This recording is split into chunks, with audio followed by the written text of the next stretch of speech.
Hey guys, welcome to our channel the final strike.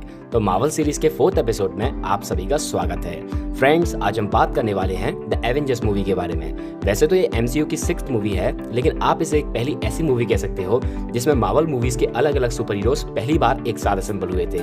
इस movie की story थोड़ी complicated है, तो आज इस वीडियो में मैं द एवेंजर्स मूवी की स्टोरी को शॉर्ट एंड डिटेल में एक्सप्लेन करूंगा।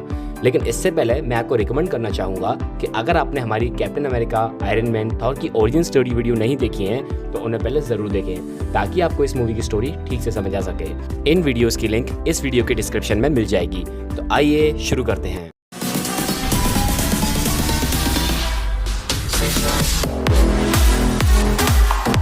इस मूवी की शुरुआत होती है थॉर मूवी के एंड सीन से, जहां हमें दिखाया गया था कि लोकी बाइफ्रॉस्ट से नीचे गिर जाता है और सबको लगता है कि लोकी मर चुका है, लेकिन असल में लोकी अभी तक मरा नहीं था। फिर लोकी जाता है इस यूनिवर्स की जानी मानी हस्तियों में से एक थैनोस के पास। थैनोस लोकी से कहता है कि अगर वो उसे टेसरेट क्यूब ढूंढ कर ला देगा तो वो उसे अपनी एक एलियन आर्मी दे देगा, जिससे लोकी धरती पर जाकर इंसानों पर राज कर सकेगा। लोकी हमेशा से ही सब पर राज करना चाहता था, लेकिन वो ना ही यूटनैन का राजा बन पाया और ना ही एसगार्ड का, इसलिए लोकी ये सौदा मंजूर कर लेता है। इस काम को पूरा करने के लिए थैनोस लोकी को एक सेप्टर नाम की जादुई छड़ी देता है। टेसरेट क्यूब, जो अपने आप में एक इन्फिनिटी स्टोन है, वो अर्थ पर शील्ड नाम की एक ऑर्गेनाइजेशन के पास था। शील्ड के लोग डॉक्टर सेल्विक नाम के एक साइंटिस्ट को टेसरेट क्यूब की स्टडी करने के लिए बुलाते हैं। असल में लोकी ने ही अपनी पावर से डॉक्टर सेल्विक के माइंड को पूरी तरह कंट्रोल कर लिया था। लोकी डॉक्टर सेल्विक से टेसरेट क्यूब की पावर्स की मदद से एक ऐसा पोर्टल बनवाना चाहता था जिससे दूसरी दुनिया के लोग धरती पर आ सकें। किसी को इस बारे में खबर भी नहीं लगती और डॉक्टर सेल्विक शील्ड की फैसिलिटी में रहते हुए लोकी का काम करना शुरू कर देते हैं। और इस काम के खत्म होते ही अचानक टेसरेट क्यूब में से रेडिएशन निकलना शुरू होता है। जब शील्ड के डायरेक्टर निक फ्यूरी ये सब चेक करने आते हैं, तब टेसरेट क्यूब की पावर से एक छोटा पोर्टल खुलता है और उसमें से बाहर निकलता है लोकी। डॉक्टर सेल्विक ये पोर्टल बनाने में कामयाब हो जाते हैं, पर ये तो एक नमूना था। असल में लोकी को एक बहुत बड़े पोर्टल की जरूरत थी, जिससे वो अपनी एलियन आर्मी को धरती पर ला सके। इसलिए वो शील्ड के एक एजेंट क्लिंट बार्टन को अपनी पावर से अपना गुलाम बना लेता है और इस बार वो डॉक्टर सेल्विक को पूरी तरह अपने वश में कर लेता है। जब निक फ्यूरी उसे रोकने की कोशिश करते हैं तो लोकी अपने साथियों के साथ टेसरेट क्यूब लेकर वहां से निकल जाता है। ये सब देखकर निक फ्यूरी और शील्ड के लोग काफी घबरा जाते हैं और निक फ्यूरी समझ जाते हैं कि लोकी को रोकना अब उनके पास की बात नहीं है। इसलिए Nick Fury the Avengers initiative यानी सुपर हीरोज की एक टीम बनाना शुरू कर देते हैं, जिसमें वो सबसे पहले जाते हैं आयरन मैन यानी टोनी स्टार्क के पास, जहां शील्ड का मेंबर एजेंट कोर्सन टोनी के पास जाकर उसे एवेंजर्स में भर्ती होने के लिए कहता है। और दूसरी तरफ वो जाते हैं हल्क यानी ब्रूस बैनर के पास, जो 2 सालों से कोलकाता में छुपकर रह रहा था। शील्ड की एक एजेंट ब्लैक विडो यानी नताशा रोमानोफ किसी भी तरह ब्रूस को मनाकर अपने साथ ले आती है। इस सब के बाद शील्ड के डायरेक्टर निक फ्यूरी खुद कैप्टन अमेरिका यानी स्टीव रॉजर्स से मिलने जाते हैं। इन सभी सुपर हीरोज को इन्हें यह कहकर बुलाया जाता है कि इन्हें टेसरेट क्यूब ढूंढने में मदद करनी है, पर असल में इन्हें जंग के लिए इकट्ठा किया गया था। इन सभी सुपर हीरोज को शील्ड की एक बहुत बड़ी शिप हेलिकैरियर पर लाया जाता है और दूसरी तरफ लोकी खुफिया तरीके से धरती पर रहकर उन साइंटिस्ट से अपना काम करवाना शुरू कर देता है।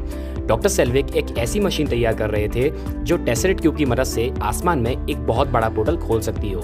उस मशीन को पूरा करने के लिए एक इरेडियम नाम के एलिमेंट की जरूरत पड़ रही थी। ये एलिमेंट जर्मनी में एक गवर्नमेंट ऑफिसर के ऑफिस में मौजूद था।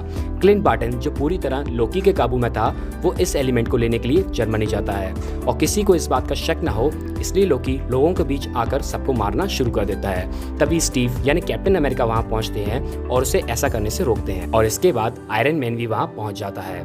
ये देखकर लोकी सरेंडर कर देता है। स्टीव और टोनी लोकी को पकड़कर एक प्लेन से शील्ड हेलिकैरियर पर ले ही जा रहे थे, तभी लोकी का भाई थॉर वहां जाता है। थॉर मूवी में हमने देखा था कि थॉर ने बाइफ्रॉस्ट ब्रिज तोड़ दिया था, इसलिए इस बार ओडिन ने थॉर को धरती पर भेजने के लिए डार्क एनर्जी का यूज किया था। थॉर वहां आते ही लोकी को पकड़कर वहां से ले जाता है। थॉर लोकी से कहता है कि शायद तुम भूल रहे हो कि हम गॉड्स हैं, हमारा काम इंसानों की रक्षा करना है, उन पर राज करना नहीं। लेकिन लोकी थैनोस से सौदा कर चुका था और वो इस बारे में थॉर को कुछ नहीं पता था। थॉर उसे बहुत समझाता है पर लोकी उसकी बिल्कुल नहीं सुनता।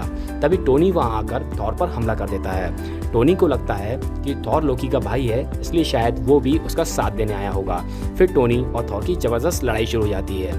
तभी कैप्टन वहां पहुंचकर दोनों को शांत करते हैं और थॉर समझ जाता है कि ये लोग भी लोकी को रोकना चाहते हैं, इसलिए वो एवेंजर्स का साथ देने के लिए तैयार हो जाता है। वो लोग लोकी को पकड़कर शील्ड के हेलिकैरियर पर ले जाते हैं और वहाँ पर टोनी स्टार्क और ब्रूस बैनर दोनों साइंटिस्ट मिलकर टेसरेट क्यूब को ढूंढना शुरू कर देते हैं। और इस सब के चलते एवेंजर्स को पता चलता है कि शील्ड के लोग टेसरेट क्यूब के साथ छेड़छाड़ कर उससे खतरनाक हथियार बना रहे थे। इस बात से सारे एवेंजर्स स्पेशली कैप्टन अमेरिका काफी नाराज हो जाते हैं, क्योंकि कई सालों पहले हाइड्रा ने भी टेसरेट का यूज करके खतरनाक हथियार बनाए थे।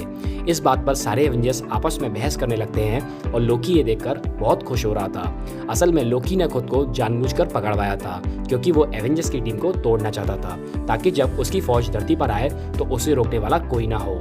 फिर क्लिंट बार्टन और बाकी सोल्जर्स जो लोकी के कंट्रोल में थे वो शील्ड के हेलिकैरियर पर हमला कर देते हैं, जिसकी वजह से हेलिकैरियर का एक इंजन खराब हो जाता है और वो लोग आसमान से नीचे गिरने लगते हैं। इस सब की वजह से ब्रूस बैनर हल्क में ट्रांसफॉर्म हो जाता है और वो बुरी तरह तबाही मचाना शुरू कर देता है। दूसरी तरफ टोनी एंड स्टीव मिलकर हेलिकैरियर के इंजन को ठीक करते हैं और यहाँ हल्क पूरी तरह बेकाबू हो चुका था। फिर थॉर वहाँ आकर उसे संभालता है और लड़ाई के दौरान हल्क हेलिकैरियर से नीचे गिर जाता है।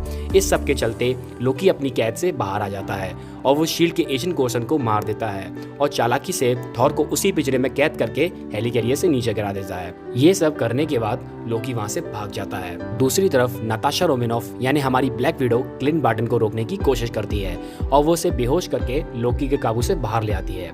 इस वक्त सारे एवेंजर्स की हालत बहुत खराब थी।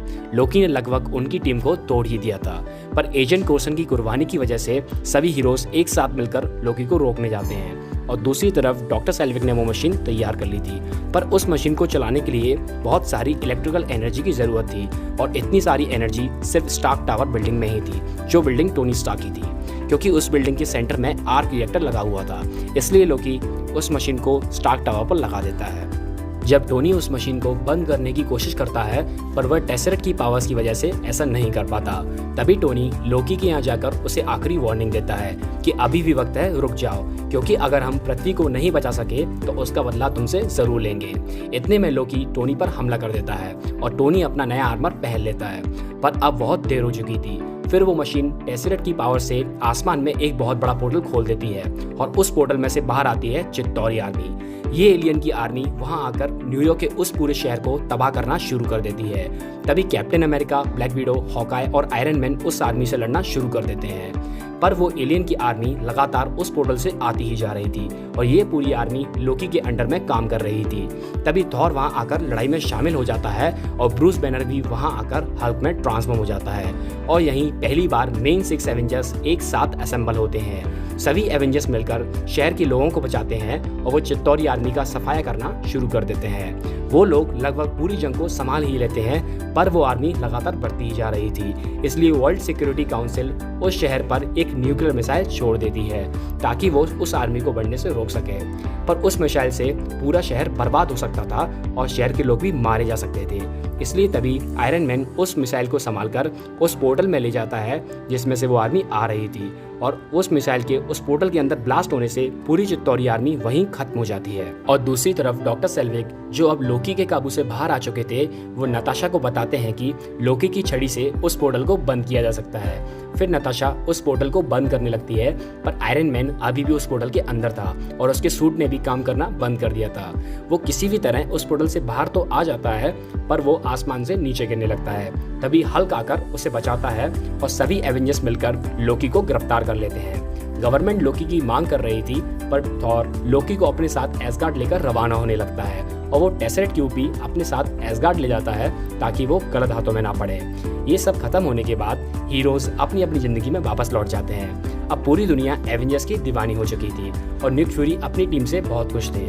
जब उनसे पूछा जाता है कि एवेंजर्स कहाँ हैं, तो वो कहते हैं कि जरूरत पड़ने पर वो वापस आएंगे। मूवी के मिड क्रेडिट सीन में हमें दिखाया जाता है थैनोस, जो कि लोकी के हारने की वजह से टेसरेट क्यूब हासिल नहीं कर पाया था, पर इस बात से उसे कुछ फर्क नहीं पड़ा क्योंकि उसके पास दूसरा प्लान तैयार था।